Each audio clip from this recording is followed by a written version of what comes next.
민주당의 지도부의 목소리는 일치 단결인데 조금 다른 목소리도 많이 나오고 있는 상황인데 이소영 의원 생각은 어떠세요? 저는 이렇게 말씀드릴 수 있을 것 같습니다. 그러니까 적어도 이번에는 체포동의안이 부결될 수밖에 없고 부결되어야 한다라고 하는 게 다수의 생각이기도 하고 저도 공감을 하고 있고요. 그 이유는 검찰이 야당 대표의 구속, 체포를 청구하는 입장에서 이제 그 어떤 수사의 결과를 가지고 의원들이나 국민들을 제대로 설득할 수 있어야 되는데 사실 이번 구속영장 청구서의 내용을 놓고 보면 수사가 실패했고 그렇기 때문에 설득을 실패했다라고 봅니다.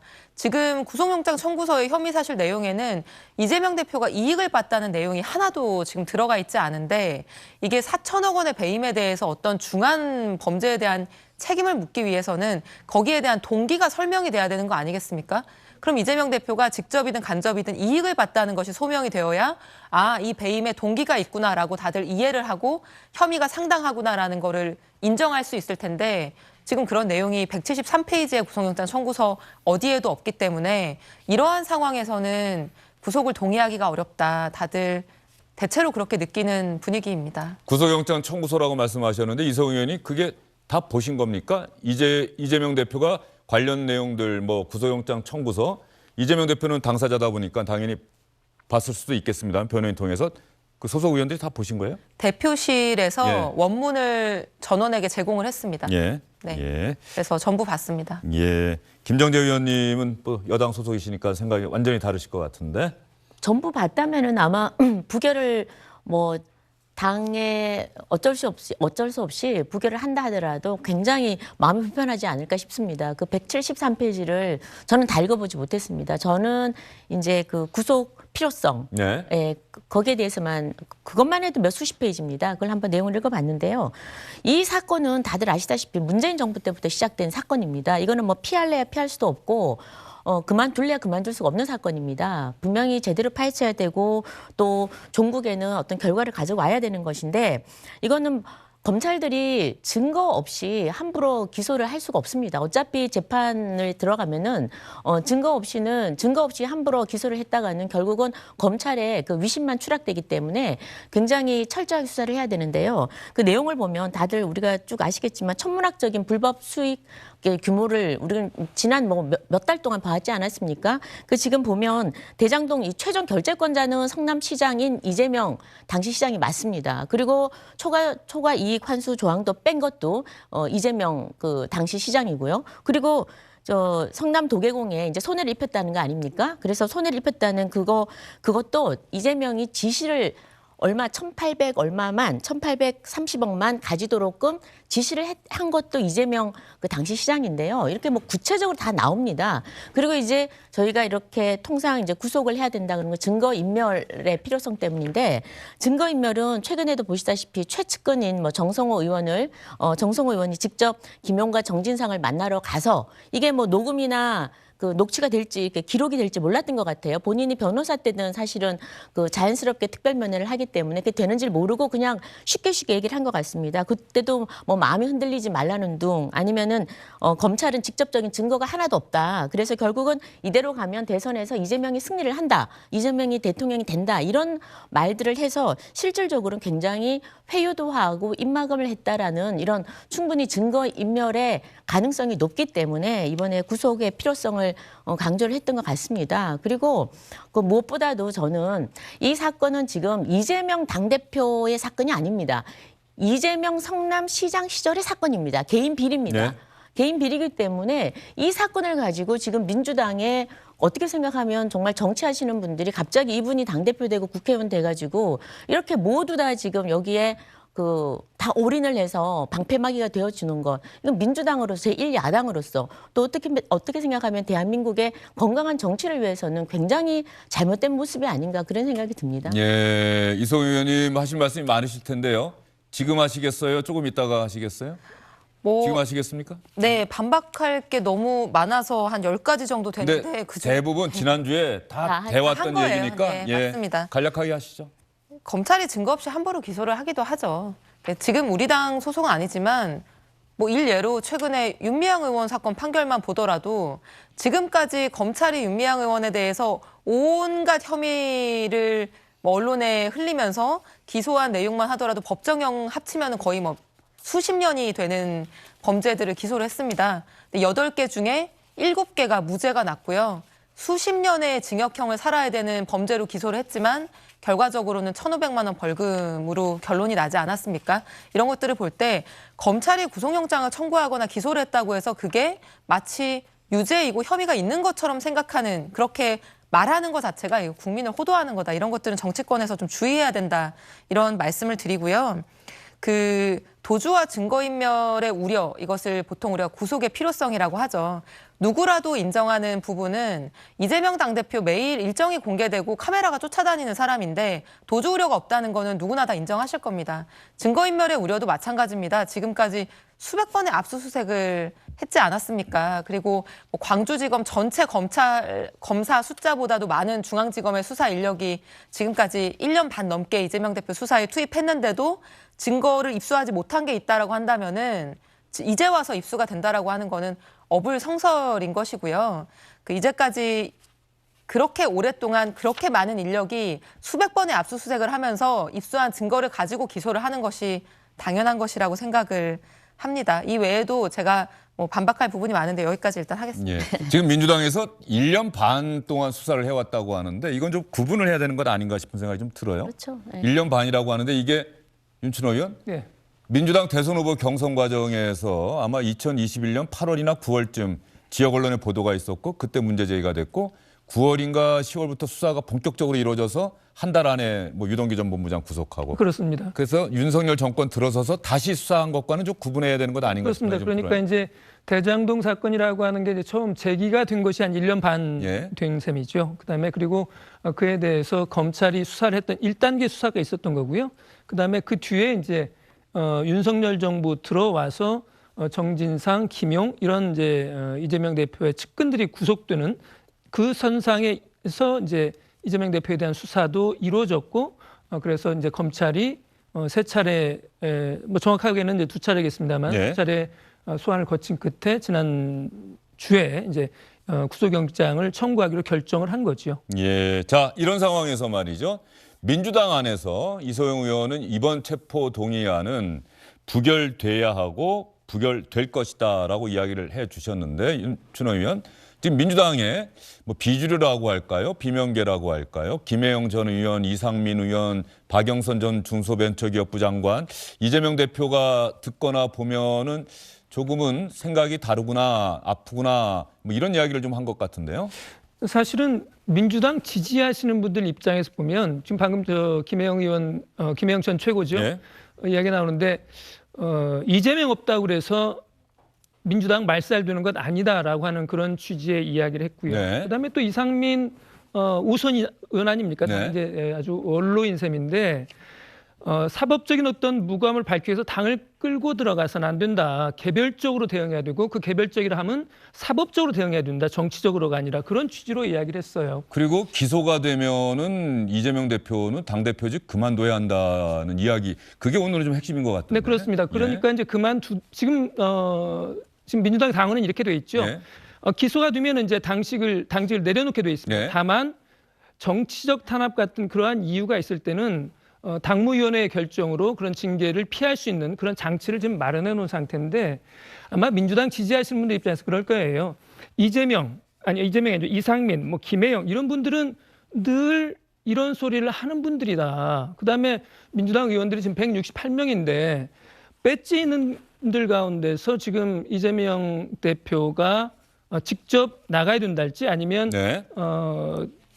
이번 건에 대해서 그 사법 심사를 바로 받아야 된다 할지 이런 주장을 하는 사람들은 극히 일부 아니냐라고 하는 그런 말씀을 하실 수도 있을 것 같습니다. 예. 박영선 전 장관은 총선 공천권을 포기하는 게 신의 한 수가 될 것이다라고 이야기를 했고 박지원 전 비대위원장 체포동의안 부결시키면 민주당은 방탄 외에 입법, 민생 전달력 떨어질 수밖에 없고 그렇게 되면 총선도 끝이다.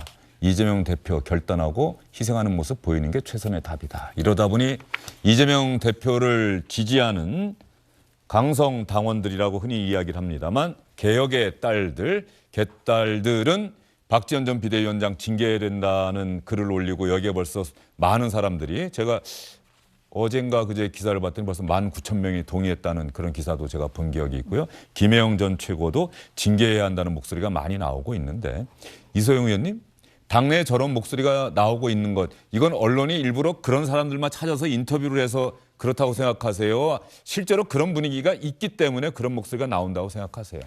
그런 의견은 존재하죠. 네. 그리고 그 의견을 가지신 분들이 아주 소수는 아니라고 생각을 합니다. 근데 다만 이거를 구체적으로 들어가 봐야 되는 문제인 게 저는 공천권 얘기는 조금 이른 얘기니까 그건 그렇죠. 차치하고서라도요. 그러니까 이게 그 이재명 대표가 없으면 민주당이 무너지느냐, 말살되는 거냐? 아닙니다.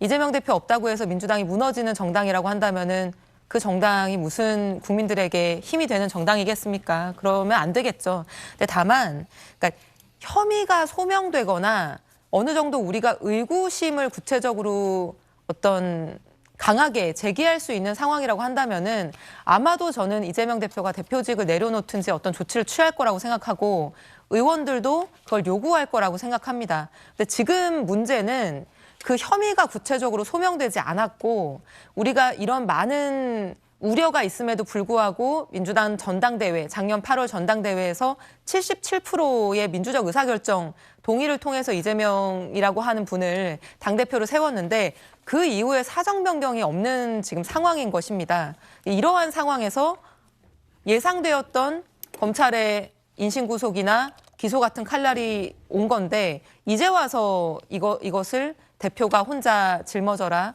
책임져라 뭐 이렇게 얘기하는 것은 조금 아직은 이른 것이 아닌가. 그래서 국회의원들, 민주당 소속 의원들 입장에서도 무언가 개인 비리 또는 정말로 그 대장동 일당이라고 하는 어떤 불법 행위를 한 사람들의 내용을 잘 알면서도 이거를 인허가 해준 어떤 사정 이런 것들에 대한 확신이 있어야 된다. 이 말씀을 저는 드리고 싶습니다. 이소영 의원님 말씀대로라면은 저 당원 기소와 동시에 직무가 정지가 된다. 그러나 정치 탄압으로 당무위원회에서 의결된다면 그렇지 않을 할 수도 있다. 이게 당무위원회로 또 그 기구가 바뀌면서 이게 이재명 대표를 위한 당원 개정이다라는 비판도 분명히 있었어요. 당무위원회 구성이 어쨌든 당대표에게 유리하게 구성될 수밖에 없는 기구이고 말이죠. 그러면 이소영 의원 법조인이에요. 기소가 되면 직무를 정지해야 한다. 여기에 찬성하십니까? 아니면 지금 말씀하신 것처럼 체포동의안도 부결돼야 한다고 말씀하신 만큼 기소가 되더라도 이거는 정치 탄압, 정치적 목적의 수사이기 때문에 그런 목적의 기소이기 때문에 마찬가지로 이재명 대표는 계속해서 대표직을 유지해야 한다. 그런 입장이십니까? 지금은 제3자가 내려오라고 할 수 있는 상황이 아니라고 생각을 합니다. 본인이 결단할 수는 있다고 생각하지만 지금 전당대회 이후에 특별한 사정 변경이나 혐의 사실 소명이 없다.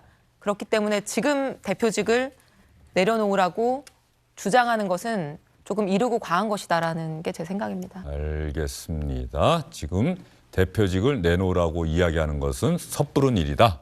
지금은 그런 얘기할 때가 아니다. 네. 예, 알겠습니다. 뭐 김정재 의원님은 아까 이야기 다 하셨기 때문에 뭐 보태실 말씀 있을까요? 네, 그러니까 지금 의원들께서 뭐 저희 정치인들이 사실은 꼭 비단 민주당뿐만 아니라 비슷합니다만 대세를 많이 쫓아갑니다. 이렇게 지금 모든 게 미공속으로 빠지고 이렇게 어려운 상황에서는 굳이 내가 손을 들어서 반대할 필요가 있을까 그런 생각을 많이 합니다. 지금 보면 이소영 의원님 말씀대로 국민들이 어떻게 또 판단을 하냐가 중요하거든요. 과연 이재명 대표의 말이 옳을지 아니면 검찰의 주장이 옳을지는 국민이 판단을 할 겁니다. 저는 그것이 바로 고스란히 여론에 반영이 된다고 봐요. 그래서 여론조사를 보면 지금 민주당이 급격하게 급하락을 하고 있습니다. 그러니까 국민들은 조용히 있지만 지난 1년 반 전에부터 계속 이 사건을 봐오고 있는 겁니다. 그의 결과가 중간 소결이 언제 한번 났었냐면 중간 평가가 지난 대선에서 난 겁니다. 네. 이재명 후보가 떨어진 것이고 지금도 계속 지지율이 하락하고 있는데 아마 민주당 의원들이 굉장히 저는 속이 쓰릴 거라고 봐요. 그러니까 지금 우리 이소영 의원님께서도 현재까지는 이렇다라는 건 앞으로 얼마든지 바뀔 수 있다는 것인데 어느 정도까지 바닥을 치면 국민들의 마음이 떠나면 저는 그때는 좀 냉정을 찾고 제대로 판단 판단을 하지 않을까 싶습니다. 분명한 것은 앞으로 이 사건이 끝이 아닙니다. 이제 더 큰 사건들이 다가오고 있습니다. 대북 송금 의혹. 이런 것들이 김성태 회장이 이제 줄줄이 불고 있기 때문에 다가오고 있고, 아까 그 조사도 문재인 검찰 때와 윤석열 검찰 때가 지금 다르지 않습니까? 그러니까 윤석열 검찰이 들어오면서 소위 말하면 유동규선에서 자르려고 했던 이 사건이 이제는 정진상, 김용 등등으로 계속 조사를 해 나가면서 또 다른 사건까지 지금 계속 조사를 하고 있습니다. 그래서 지금부터 이제 이 사건이 펼쳐진다 저는 생각을 하고 있고요. 또 조금 전에 말씀하신 대로 기소가 된 다음에 당무위에서 잘 넘어가서 계속 대표직을 유지한다? 그러더라도 일주일에 한두 번 재판 받으러 나가고 뭐 민주당의 당무가 제대로 운영이 되지 않으면 그때 가서 또 국회의원들이 아마 또 판단을 하지 않을까 그런 생각이 듭니다. 김정재 의원님, 국민의힘에서는 사실 그 상황을 염두에 두고 그 상황이 되기를 바라는 것 아닙니까? 이재명 대표가 계속해서 민주당 대표 자리에 있는 것을 국민의힘은 원하고 있는 것 아니냐. 정치 전문가들은 또 그런 얘기 많이 하는 것 같아요. 정치 전문가들은 그렇게 정치 공학적으로 그렇게 얘기를 할 수 있겠지만 사실 저희가 주장할 수 있는 것은 통상 국민들이 들어야 되는 소리니까요. 여기서는 이재명 대표가 불체포 특권을 그냥 내려놓고 당당하게 영장실질심사 임해라 이 말을 드리고 싶습니다. 이성우 의원님 혹시 그런 건의하실 생각은 없으세요? 이재명 대표가 체포동의안 그냥 영장심사 받겠다고 하면 체포동의안 표결 안 해도 되잖아요.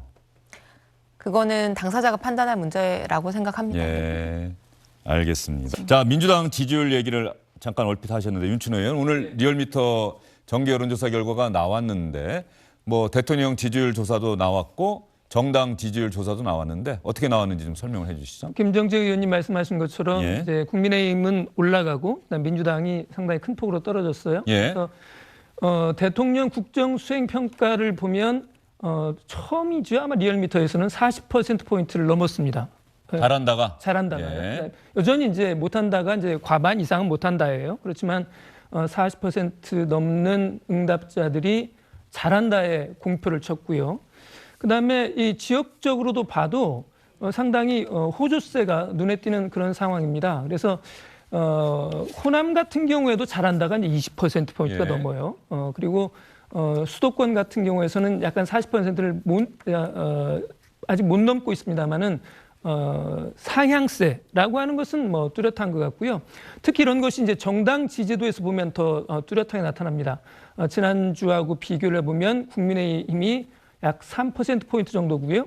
그다음에 더불어민주당이 40%포인트 밑으로 떨어졌어요. 네. 저게 상당히 좀 의미가 있어 보입니다. 그래서 두 당의 격차가 5%포인트가 더 벌어졌기 때문에 민주당으로서는 이런 것들이 어쨌든 여론의 추인데 구체적인 수치는 그만두고라도 이런 점에서 우리가 대단히 수세에 몰리고 있다는 생각은 하지 않을 수밖에 없을 것 같아요. 지역별로 보더라도 리얼미터 조사에서는 호남, 왼쪽 맨 아래 광주 전라, 여기는 민주당이 58.5, 그리고 국민의힘이 22.3. 인천 경기는 오차범위 아닙니다만 민주당 45.7, 국민의힘 40.3. 그리고 그 밖에 다른 지역에서는 모두 국민의힘의 지지율이 민주당 지지율을 크게 앞서고 있는 것으로 나타나고 있습니다. 강원도도 그렇고요.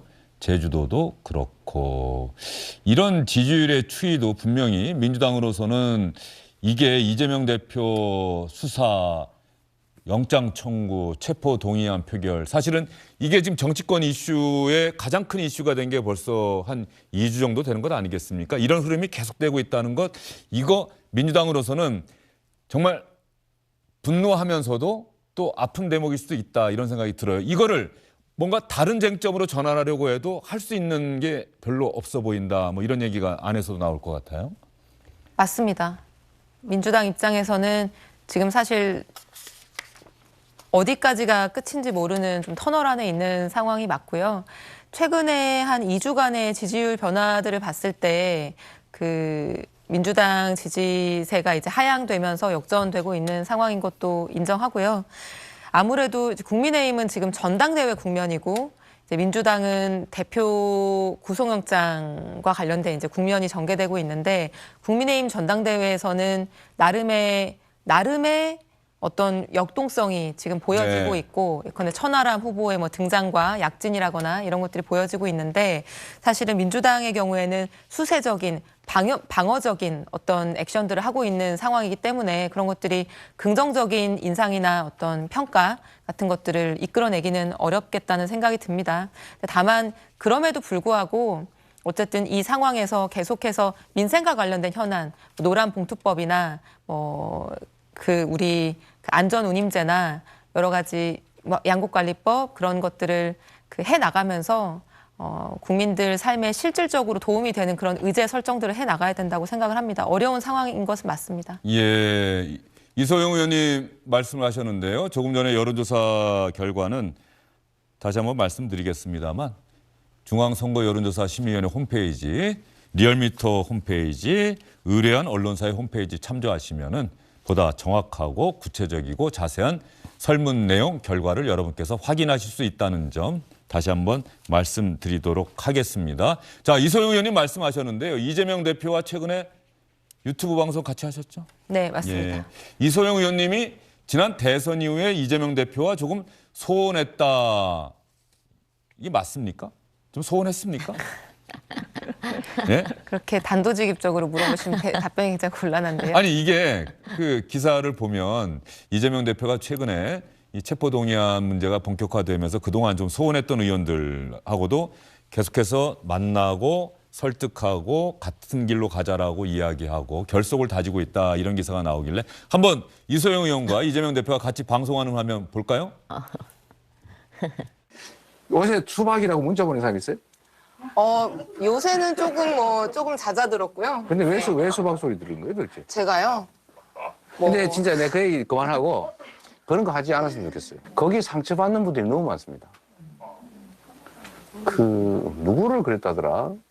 뭐 조금만 뭐 있으면 그냥 뭐 수박 대장이라고 그러고 막 상처받더라고. 제명인의 마을에서 이제 미워하는 낙선 주스 거기 제가 1등을 했더라고요. 내가 그래도 이재명 대표님 찐친인데 나를 1등으로 하시다니 이러면서 좀 억울한 마음이 이분 지금도 이제 그런 뭐 문자 폭탄 또는 뭐 그런 이런 거 만들어 가지고 뭐 이렇게 표 만들고 뭐 이런 것 막 돌아다니는데 이래 놓으면은 거기 들어가 있는 분들이 누구를 원망하겠어요?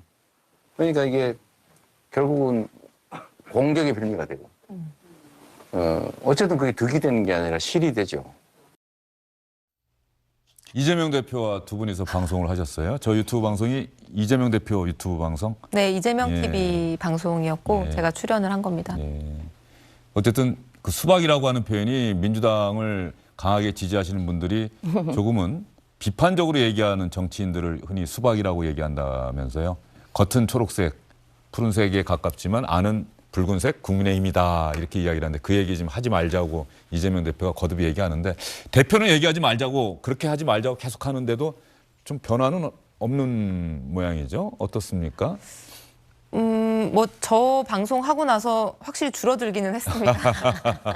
제가 작년에 예. 이재명 후보를 대선 당시에 이제 수행대변인 역할을 했었고요. 네. 그래서 그때 이제 굉장히 가까이서 같이 일을 했었는데 작년 전당대회 출마하실 때 좀 반대의 목소리를 강하게 냈었고 그게 좀 계기가 돼서 이재명 대표를 지지하는 분들 입장에서 뭐 저에 대한 뭐 비판적인 그런 목소리 많이 내신 것도 맞는데 사실 최근에 이제 저런 말씀을 이재명 대표 많이 하십니다. 그래서 당 내에서 사실 민주당이 민주당인 이유는 민주성과 합리성과 혁신성을 가지고 있는 정당이기 때문에 오랫동안 국민들께 사랑받았고 또 민주당일 수 있었다고 생각하는데 최근 수년 동안 사실 그 민주성, 합리성, 혁신성을 민주당이 점점 잃어가고 있는 것은 당내에서 많이 가슴 아프게 위기감을 느끼면서 이렇게 바라보고 있는 부분이어서 그런 부분을 느끼는 것도 있을 거고요. 또 최근에 여러 가지 당내의 갈등이나 분열 같은 것들을 최소화하면서 이 어려운 시기를 겪어내야 되는 것이기 때문에 우리 통합하고 서로 이해하고 좀 그런 다양성을 키우자는 이제 얘기를 다른 기회에도 많이 하시는 것 같습니다. 김혜영 전 최고위원이 사실은 이재명 대표가 지난 지방선거 또 동시에 열린 국회의원 재보선에 출마하는 것도 반대했고 대표 경선에 출마하는 것도 반대했고 이게 모두가 지금의 상황 이게 방탄용이라고 하는 거 그때 모든 사람들이 다 알았다는 취지로 글을 썼어요. 그러니까 그 당시에는 이소영 의원도 김영현 전 최고와 비슷한 인식이 있었다. 그런데 지금은 김영현 전 최고가 올린 글에 동의하지 않는다. 뭐 이런 말씀이십니까? 저는 김혜영 최고위원이 민주당을 굉장히 사랑하는 분이라고 생각합니다. 네. 그렇기 때문에 김혜영 의원의 글과 말에 충정을 충분히 이해하고요. 어떤 측면에서의 위기감이나 두려움은 공감하는 부분도 있습니다. 근데 다만 제 인식이 다른 부분은 저도 이런 지금의 상황이 예상되었기 때문에 당을 위해서도 이재명 대표를 위해서도 전당대회에 출마하지 않으시는 게 좋겠다라는 만류 의견을 그때 이제 드렸었지만 그럼에도 불구하고 이 많은 상황에 대한 예견과 인식이 있었음에도 불구하고 많은 당원들이 이재명 대표를 대표로 선출했거든요. 그것은 이러한 위험, 리스크가 있다고 하더라도 지금은 이재명 대표가 가지고 있는 아젠다 그리고 어떤 지금까지 민생에 있어서 성과를 내온 이 모든 것들을 가지고 민주당을 다시 일으켜 세워야 된다라고 하는 그 당원들의 판단인 거거든요. 그래서 민주적 정당성이 있기 때문에 그 결정과 선택이 아직 유효하고 그렇기 때문에 그 이후에 다른 사정 변경이 없다라고 한다면은 어쨌든 그 틀 안에서 우리가 이 당을 잘 수습하고 건사하면서 국민들께 다시 신뢰를 얻는 노력을 해야 된다는 게 아마 저와 김혜영 의원의 약간의 의견 차이가 아닌가 싶습니다. 알겠습니다. 이번 달 2월이 민주당과 이재명 대표의 앞으로의 정치 행보 운명을 결정짓는 아주 중요한 시기일 것 같다는 생각이 들고요. 주영진의 뉴스브리핑에서도 계속해서 그 흐름을 쫓아가면서 여러분께 정확하게 내용을 전달할 수 있도록 노력해 보도록 하겠습니다. 이번엔 국민의힘으로 좀 가보도록 하지요. 윤춘호 의원, 예. 국민의힘 대표 경선 점점 가열되고 있는데 가열되고 있는 가운데 쟁점으로 부상한 게 김경 후보로서는 참 본인은 동의하기 어렵고 마땅치가 않겠습니다만 그 땅 문제, 네네. 울산 땅 문제가 오늘 오전까지 기사에 제일 많이 나오는 것 같더라고요. 그렇죠. 예. 일단 뭐 많이 소개가 됐겠습니다만 예. 다시 한번 어떤 내용인지를 예. 간략하게 말씀을 드리면 1998년도에 김기현 의원이 울산에다가 이제 땅을 샀습니다. 예. 그런데 그때는 의원이 아니었어요. 의원이 된 것은 2004년이니까 그때 변호사 활동을 할 때고 그리고 그때 이제 마침 이제 울산시 고문 변호사였다고 그럽니다. 근데 거기에 이제 땅을 샀는데 문제는 그 땅 위로 그 땅이 이제 2010년에 생긴 울산역하고 가까운 데 있는 땅인 거예요. 그래서 당연히 이제 시세 차익이 있었겠죠. 그래서 이 부분을 두고 이제 황교안 전 대표나 그다음에 안철수 의원 같은 분들이 이것은 일종의 투기 아니냐라고 하는 얘기를 당내 경선 과정에서 집중적으로 제기를 하고 있는 그런 네. 상황입니다. 예. 자, 그러면 여당의 대표 경선 과정 이 문제 처음에는 황교안 후보가 텔레비전 토론이나 이런 데서 공개적으로 먼저 제기를 했고 그다음에 여기에 안철수 천하람 후보가 동조하고 같은 시각을 드러내고 김기현 후보는 민주당 정권에서 다 샅샅이 뒤졌던 사안인데 왜 뒤늦게 국민의힘 경선에서 경쟁자들이 이러느냐. 내가 1등이니까 나를 눌러앉히려고 마치 이재명 민주당 대표식 정치를 하는 것이다. 예전에 이회창 후보를 떨어뜨리게 만들었던 병풍 당시에 김대엽 씨의 이름도 재소환했어요. 이렇게 억울하다. 이러지 말자. 오늘 방금 들어온 소식에 의하면 선관위에 또 김기현 후보가 선관위에서 이거 검증한 다음에 결론을 좀 내달라고 또 선관위에다가 이야기를 했다고 하는데 말이죠. 이 김기현 후보의 울산 땅 문제를 둘러싼 후보들의 공방 저희가 영상으로 구성을 해봤습니다. 잘 들어봐 주시기 바랍니다.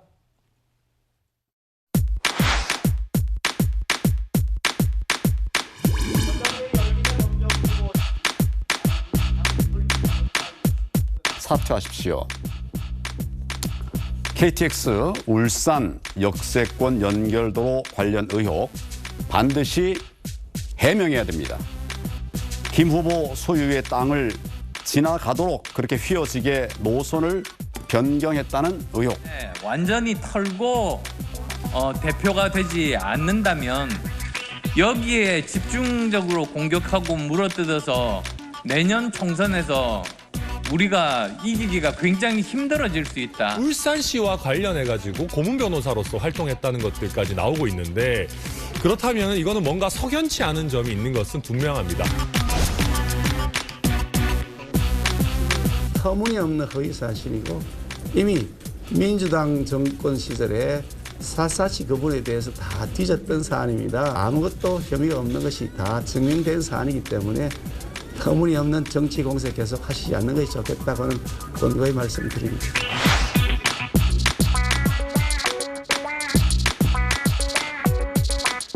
전당대회에 출마한 모든 후보자는 근거 없는 비방과 무분별한 의혹 제기를 즉각 중단할 것을 엄정히 촉구합니다.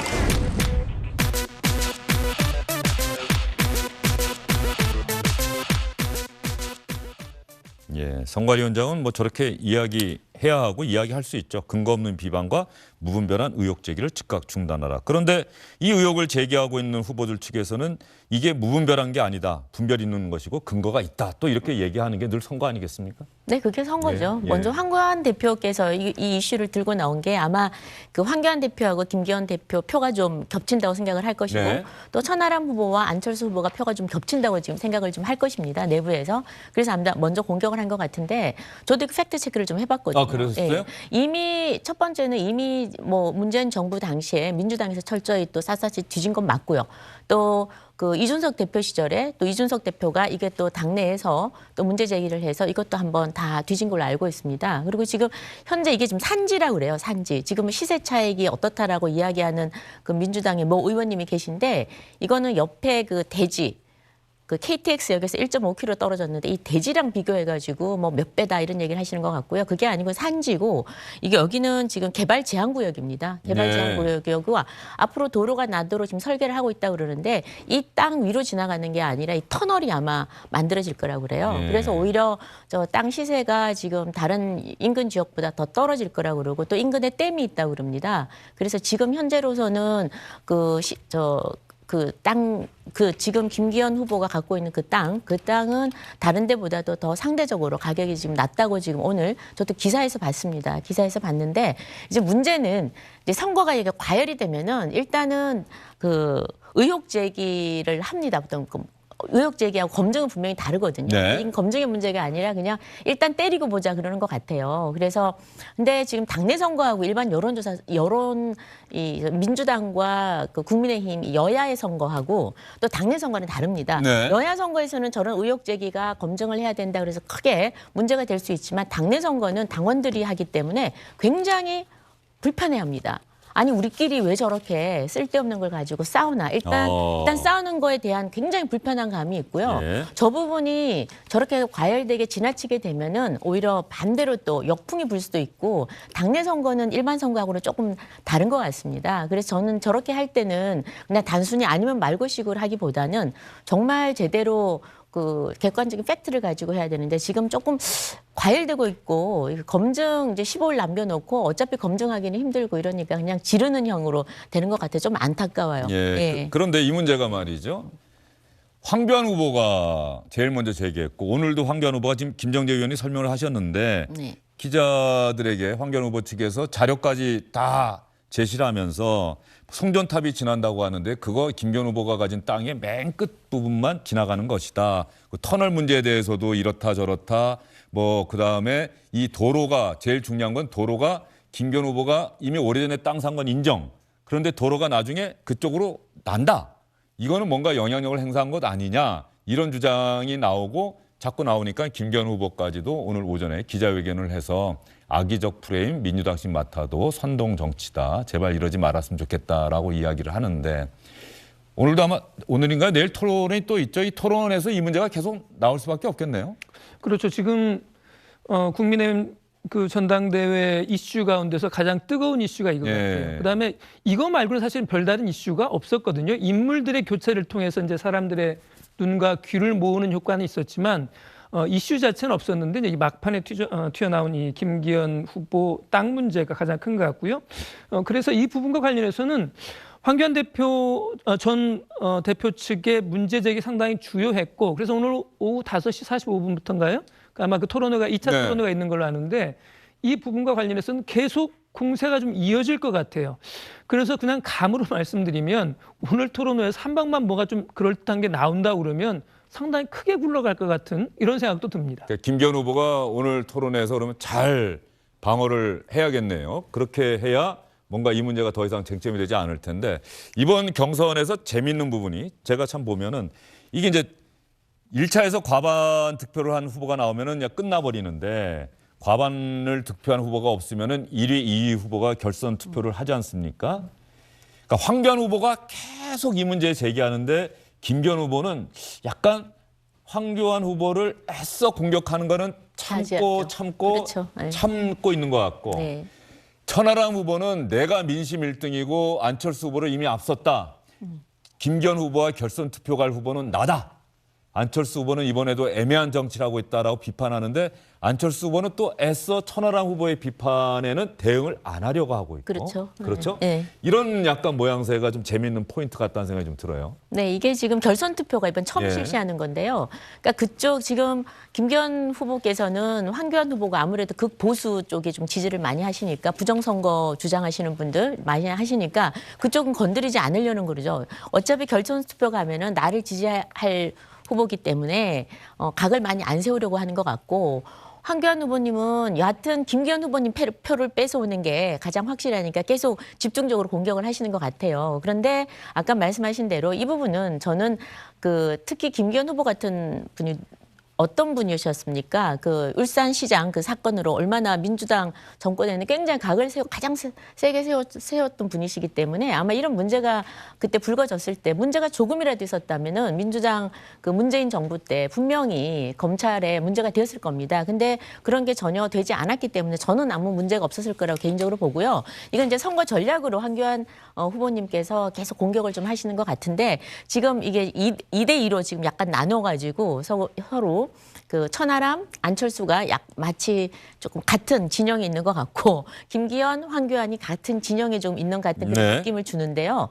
결국은 김기현 대표님께서 김기현 후보한테 이렇게 집중 공격을 한다는 거는 가장 1강이라는 뜻이겠죠. 원래 강한 사람은 외롭습니다. 1등은 외로워 그러지 않습니까? 네. 그래서 아마 집중 공격을 받고 계시는 것 같은데 저는 아마 이런 당내 이 선거에서는 이런 식으로 너무 과열된 좀 네거티브는 좀 자제하는 것이 우리 당을 위해서 바람직하지 않느냐. 그리고 아까도 말씀드렸지만 당원들은 정말 다릅니다. 당원들은 특히 보수당의 당원들은요 가장 싫어하는 게 싸우는 겁니다. 정말 내부 갈등이나 싸우는 거는 정말 싫어합니다. 그래서 아까 민주당의 김혜영 의원님이나 그런 분들이 비록 뭐 올바른 소리를 하고 이런다 할지라도 이걸 내부에서 좀 조정을 하면 안 되나라는 게 통상 이 보수층의 이 당원들은 문제가 있으면 내부적으로 조율하고 또 협상하고 문제 제기하고 이래서 바깥으로는 좀 하나된 목소리를 내면 어떨까? 특히 집권 여당일 때는 이런 경향이 있거든요. 물론 지금 민주당은 좀 야당이어서 좀 다른 입장이긴 합니다만 좀 그런 경향이 저희 당원에겐 좀 있죠. 예, 네. 보수 정당에 그런 역사가 있다, 그런 경향이 있다. 네, 지금은 보수 집권 정당의 여당이기 때문에 역사를 네. 또 집권 여당을 뭐 이번에 처음 한 것도 아니고 오랜 세월 집권 여당을 했는데 그렇죠. 집권 여당 시절에 과연 어떠한 역사가 있었는지 왜 보수 정당은 그런 경향이 있다고 한다면 왜 그런 경향이 있는 건지 그게 꼭 바람직한 것인지 뭐 이런 부분에 대한 총체적인 평가가 이번에 전당대회에서 이루어질 것 같고요. 네. 네, 어떤 얘기? 이 김기현 그 후보 울산 부동산 의혹 관련해서는 자꾸 김기현 후보 측에서는 뭐 전혀 근거가 없다, 뭐 거짓 주장이다, 뭐 이런 식으로 일축하려고 하는 상황인데 사실 그렇게 말할 수 있는 사안은 아닙니다. 이 의혹이 처음 제기된 게 울산 MBC가 2018년에 시장님의 부동산이라고 하는 이제 프로그램을 통해서 제기를 한 거였었거든요. 근데 거기에 대해서 김기현 의원이 당시에 MBC가 허위 사실 유포했다라고 하면서 고소를 했었고요. 거기에 대한 MBC 이제 수사가 이루어졌었는데 검찰이 결과적으로 MBC에 대해서 혐의 없음 처분을 했었고 거기에 대해서 또 김기현 의원이 뭐 재정 신청, 항고, 재항고 1억 원 손해배상 청구까지 했지만 전부 기각이 되고 이게 허위라는 것을 단정할 수 없다 이렇게 결론이 났었거든요. 그럼 지금 문제 제기를 하시는 분들의 이 문제 제기도 충분히 어느 정도는 근거가 있는 것이기 때문에 여기에 대해서 거짓말하지 마 이렇게 얘기할 게 아니라 조곤조곤 설명을 하고 설득력 있는 좀 답변을 하시는 게 옳은 태도가 아닌가 생각합니다. 알겠습니다. 오늘 있을 텔레비전 토론에서 어떤 이야기가 나올지 관련해서 얘기가 나온다고 한다면 내일 또 여러분께 상세하게 전해드리도록 하겠습니다. 오늘 세 분과 함께 한번 얘기해 보려고 한 게 하나 더 있어요. 이준석 전 국민의힘 대표는 김기현 후보의 그 땅 문제 관련해서는 뭐 자기가 보기에는 별 문제가 없어 보인다. 그러면서도 또 이준석 전 대표 특유의 스타일로 김기현 후보가 텔레비전 토론에서 이 땅 95% 싸게 내놓을 테니까 살 사람 있으면 사라고 얘기했더니 그 땅을 내가 사고 싶다. 내가 김기현 후보를 잘 얘기하고 돕는 것은 김기현 후보에게 잘 보여서 그 땅을 사려고 하기 때문이다. 뭐 이런 식으로 지금 또 대응을 하는데 뭐 하여튼 이준석 전 대표가 지금 등장하는 얘기예요. 윤춘호 의원. 예.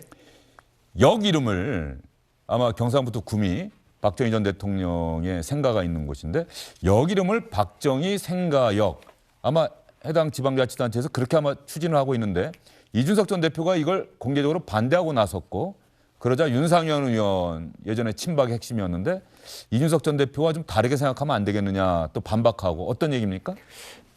지금 아마 그 경북 구미시에 사곡역이라고 있는 모양이에요. 근데 거기를 이제 구미시가 이름을 좀 바꾸자 하는 아이디어를 낸 모양입니다. 예. 그래서 그 아이디어를 내서 이제 공모를 하니까 거기에 나오는 의견들이 박정희 생가역 아니면 박정희역, 정수역 아마 이게 이제 박정희, 유경수 합친 이런 거겠죠. 정수역 아니면 또 뭐 새마을역 이런 것들이 제시가 되고 있다고 그럽니다. 그런데 이제 잘 아시겠지만 해외 유명 공항 같은 것들 보면 사람을 딴 공항들이 많이 있지 않습니까? 뭐 뉴욕의 존 F 케네디 그렇죠. 공항. 뭐 레이건 공항도 있고요. 뭐 이렇게 많이 있으니까 우리나라도 뭐 기차에게 뒀던 이런 데를 하고 그러니까 하자고 지금 의견을 내니 그거에 대해서 이준석 대표가 이제 반대한다는 뜻을 내비쳤습니다. 그랬더니 거기에 대해서 윤상현 의원이 꼭 그럴 거 뭐 있느냐. 역명이나 공항명을 유명 인사로 하고 예를 들면 경남 진영에 가까워 있는 그런 기차역 같은 경우에는 노무현역으로 하면 되지 않겠느냐. 그러니까 부정적으로 생각하지 말고 좀 더 긍정적으로 적극적으로 생각해보자고 하는 의견을 내서 이것을 둘러싸고 갑론을박이 벌어지고 있는 상황입니다. 경상북도 구미시는 대구권 광역철도 사업 사곡역 역사 신축이 끝나는 2024년 말 이전에 내년 말 이전에 역명을 확정하겠다 이렇게 이야기를 하고 있는데 박정희 생가역으로 하자. 그리고 만약에 진영역 봉화마을의 진영역 근처에 진영역은 노무현 생가역으로 하자. 윤상현 의원은 이렇게 이야기를 했고 이준석 전 대표는 그러지 말자. 왜냐하면 우리나라 같은 경우는 워낙 진영이 나뉘어져 있고 그 역사적 정치인들에 대한 평가가 공과 과가 다 이야기를 하고 있는데 보고 싶은 것만 보지 않습니까? 그런 어떤 논란이 되다 보니까 굳이 그런 정치적 논란을 우리 스스로가 또 불러일으킬 필요가 있느냐라고 하는 그 주제 토론 주제인 것 같은데 먼저 이소영 의원님 어떻게 생각하세요? 저는 제가 지역 주민이라고 생각하면 싫을 것 같은데요. 예. 그 박정희 전 대통령이나 박근혜 전 대통령이 연상되는 이제 영명인 건데 좋아하는 사람도 있고 싫어하는 사람도 있지 않습니까? 그래서 한번 저렇게 선례가 생기면 앞으로 뭐 이명박 생가역도 만들어야 되고 전두환 생가역도 만들지 모르고 계속 이런 논란에 빠져야 되는데 굳이 지명이 있는데 그렇게 할 필요가 있나라고 생각이 들고 사실 최근에 국민의힘을 보면서는 제가 재작년에 그러니까 국민의힘의 2년 전 전당대회를 볼 때는 두려운 마음이 많이 들었거든요. 그렇죠. 그 얘기 많이 하셨죠. 이준석이라는 사람이 나타나서 대구에 가서 탄핵의 강을 막 건너자고 하고 실제로 이제 건넜다라고 보이기도 했었고요. 근데 지금 전당대회를 보면 지금 이 사곡역 문제뿐만 아니라 김기현 후보가 안철수 후보한테 박근혜 대통령 탄핵에 찬성하신 분이 왜 그렇게 말씀하시냐 이러면서 탄핵에 찬성한 거를 공격을 하더라고요.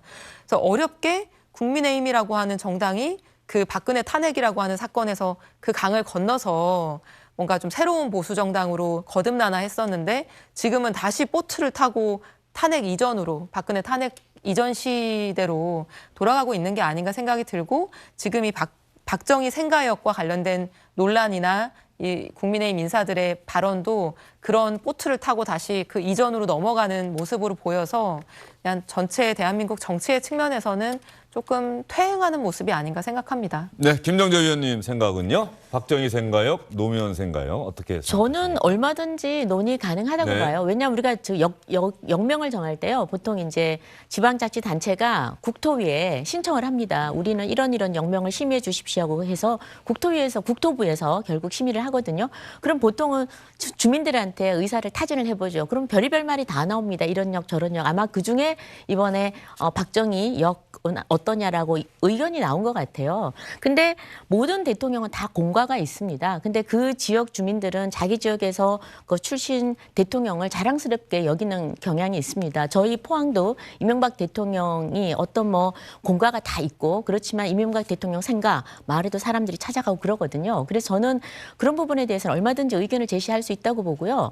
그다음에 그 사실 지명이라는 곳은 그 지역에 좀 그 지역을 찾아갈 수 있도록 쉽게 한 지명이라는 곳이 좀 찾아갈 수 있도록 하는 그런 또 기능도 있는 것 같아요. 그래서 너무 의미를 그렇게 심각하게 부여하지 않더라도 뭐 노무현 생가역이라든지 아니면 김대중 생가역이라든지 가능할 것 같아요. 그래서 저희 지금 포항에 공항이 있습니다. 근데 이름이 어떠냐면요. 포항 경주공항입니다. 네. 이거를 바꾼 이유가 포항에 있는데 왜 경주가 왜 들어갔죠? 왜 들어갔냐면 경주와 굉장히 가깝습니다. 그래서 여기에 오면은 경주도 가깝게 갈 수 네. 있다. 이걸 알려주기 위해서 포항 경주공항이라고 저희도 이번에 이름을 새로 바꿨습니다. 굉장히 시간이 좀 길게 걸렸었는데요. 저는 이걸 너무 정치적으로 토론할 게 아니라 이게 그 장소를 쉽게 떠올릴 수 있다. 이런 기능도 있는 것 같으니까 한번 주민들 의견 받들어서 한번 논의를 해보는 거는 괜찮을 것 같습니다. 네, 알겠습니다. 여러분은 어떻게 생각하십니까? 우리 문화계, 체육계 인사들의 이름을 딴 도로 이름은 꽤 있죠. 박지성로, 송해로 아마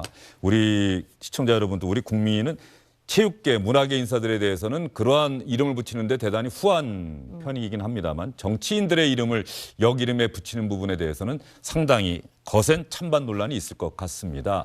구미시에서 만약에 추진한다고 한다면 지역 주민 투표나 의견 수렴 절차가 있을 텐데 과연 어떤 결과가 나올지 앞으로 지켜보도록 하겠습니다.